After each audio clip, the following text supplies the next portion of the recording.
আসসালামু আলাইকুম। আজকে আমরা কোরআনের এমন একটা সূরা নিয়ে কথা বলবো, সূরা আল মুতাফফিফিন, যেটা আমাদের একদম দৈনন্দিন জীবনের ন্যায়বিচার, জবাবদিহিতা আর আমরা যে মাপামাপি করি সেটার গুরুত্ব নিয়ে নতুন করে ভাবতে শেখায়। দেখুন, সূরাটা শুরুই হচ্ছে কি এক শক্তিশালী আর সরাসরি সতর্কবাণী দিয়ে, ধ্বংস তাদের জন্য যারা মাপে কম দেয়। আর এই সূরাটা ঠিক এখানেই আমাদের সবার নিজেকে একটা খুব মৌলিক প্রশ্ন করতে বলে। আর এই প্রশ্নটা ধরেই আমরা সততা, জবাবদিহিতা আর আমাদের প্রত্যেকটা কাজের যে একটা হিসাব রাখা হচ্ছে সেই গভীর বিষয়টার দিকে এগিয়ে যাব। তো চলুন এই অধ্যায়ের মূল বার্তাগুলো বুঝতে আমরা 5টা ভাগে আলোচনাটা সাজিয়ে নিই। তো সবার আগে চলুন জেনে নিই এই অধ্যায়ের নামটার পেছনের মূল ধারণাটা কি। তো মুতাফফিফিন শব্দটার আক্ষরিক মানে হলো যারা ওজন বা মাপে প্রতারণা করে। মানে ধরুন এমন লোক যারা নিজেদের অধিকারটা একদম 16 আনা বুঝে নিতে চায়, কিন্তু অন্যকে যখন দেওয়ার সময় আসে তখন কম দেয়। আর জানা যায় যে এই সূরাটা যখন মদিনায় নাজিল হয়েছিল তখন এই ধরনের অভ্যাসটা বেশ সাধারণ ব্যাপার ছিল। আর এর নাজিল হওয়াটা সমাজের এই বড় ভুলটাকে শুধরে দিয়েছিল। কিন্তু ব্যাপারটা কিন্তু শুধু বাজারের ওই ওজন মাপার মধ্যেই আটকে নেই। এই কম দেওয়ার নীতিটা আসলে আমাদের জীবনের সবখানে ছড়িয়ে পড়তে পারে। যেমন ধরুন, কর্মক্ষেত্রে একটু ফাঁকি দেওয়া বা কোনো কাজে যতটা দরকার তার চেয়ে কম খাটুনি দেওয়া, কিংবা ধরুন সম্পর্কের মধ্যে অসৎ থাকা, এমনকি ইবাদতের মতো বিষয়েও দায়িত্বে অবহেলা করা। মানে যে কোনো লেনদেনে যখনই আমরা মানুষকে তার পূর্ণ অধিকার থেকে বঞ্চিত করি, সেখানেই এই নীতিটা চলে আসে। এই বিষয়টা যে কতটা ব্যাপক তা একটা ঘটনা থেকে বোঝা যায়। খলিফা ওমর ইবনুল খাত্তাব ইসলামের একজন মহান নেতা একবার একজনকে নামাজের জন্য অনুপস্থিতির বাহানা দিতে শুনে বলেছিলেন, তুমি আল্লাহর প্রাপ্য আদায়ে কমতি করেছ। ভাবা যায়, মানে আল্লাহর প্রতি আমাদের যে দায়িত্ব সেটারও একটা পূর্ণ পরিমাপ আছে। তো এখান থেকে মূল বিষয়টা কি দাঁড়ালো? আমাদের ছোট বা বড়, ভালো বা মন্দ প্রত্যেকটা কাজ কিন্তু রেকর্ড করা হচ্ছে। আর এই কাজগুলোই আমাদের এক একজনকে দুটো ভিন্ন পরিণতির দিকে নিয়ে যাবে। চলুন এখন সেই ব্যাপারটাই একটু দেখি। দেখুন, এই সূরাতে দুটো আমলনামার মধ্যে একটা পরিষ্কার পার্থক্য তুলে ধরা হয়েছে। একদিকে আছে সিজ্জিন, এটা হলো পাপীদের কাজের খাতা। এটাকে এমনভাবে বর্ণনা করা হয়েছে যেন এটা সর্বনিম্ন কোনো জায়গায় বন্দী, যা আত্মার বন্দিদশা আর নিচের দিকে নেমে যাওয়ার প্রতীক। আর ঠিক এর উল্টোটা হলো ইল্লিউন, এটা হলো পুণ্যবানদের আমলনামা, যা সবচাইতে উঁচু স্থানে রাখা, আর এটা সম্মান আর উন্নতির প্রতীক। শুধু যে বাইরে একটা খাতা বা রেকর্ড তৈরি হচ্ছে তাই না, সূরাটি আমাদের আরও গভীরে নিয়ে যায়। এটা ব্যাখ্যা করে যে আমাদের কাজগুলো কিভাবে সরাসরি আমাদের হৃদয়ের ভেতরে, আমাদের অন্তরে প্রভাব ফেলে। যারা বিচার দিবসকে অস্বীকার করে তাদের সম্পর্কে বলা হয়েছে যে তারা আল্লাহর বাণীকে পুরনো দিনের কল্পকাহিনী বলে উড়িয়ে দেয়। কিন্তু মজার ব্যাপার হলো, এই যে অস্বীকার, এটা কিন্তু কোনো বুদ্ধিবৃত্তিক যুক্তিতর্ক থেকে আসে না, বরং এর মূলে রয়েছে একটা আধ্যাত্মিক অসুস্থতা।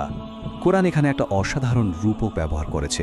বলা হচ্ছে তারা যা অর্জন করত তাই তাদের হৃদয়ে জং ধরিয়ে দিয়েছে। বিষয়টা কেমন জানেন? রাসূলুল্লাহ সাল্লাল্লাহু আলাইহি ওয়াসাল্লামের একটা হাদিস থেকে এটা খুব সুন্দরভাবে বোঝা যায়। তিনি বলেছেন, মানুষ যখন একটা পাপ করে তার হৃদয়ে একটা কালো দাগ পড়ে। এরপর যখন সে আবার পাপ করে দাগটা আরও বাড়ে। এভাবে পাপ করতে করতে একসময় দাগগুলো মিলে গিয়ে পুরো হৃদয়টাকে ঢেকে ফেলে। আর এটাই হলো সেই মরিচা বা জং। আর এই মরিচাই হলো সেই জিনিস যা আমাদের অন্তরকে সত্য চেনা থেকে, ভালোকে গ্রহণ করা থেকে আটকে দেয়। কিন্তু এখানেই শেষ নয়, এখানে আসার কথাও আছে।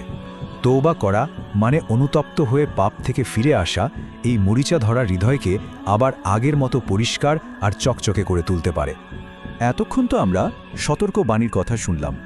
এবার চলুন আলোচনাটা একটু অন্য দিকে নিই। যাদের আমলনামা সেই ইল্লিয়নে থাকবে তাদের জন্য যে কি অসাধারণ পুরস্কার অপেক্ষা করছে, এবার সেদিকে নজর দেওয়া যাক। জান্নাতের বর্ণনাগুলো শুনলে মনে হয় যেন চোখের সামনে দেখতে পাচ্ছি। দেখুন, বলা হয়েছে তারা সজ্জিত সিংহাসনে মর্যাদের সাথে হেলান দিয়ে থাকবে।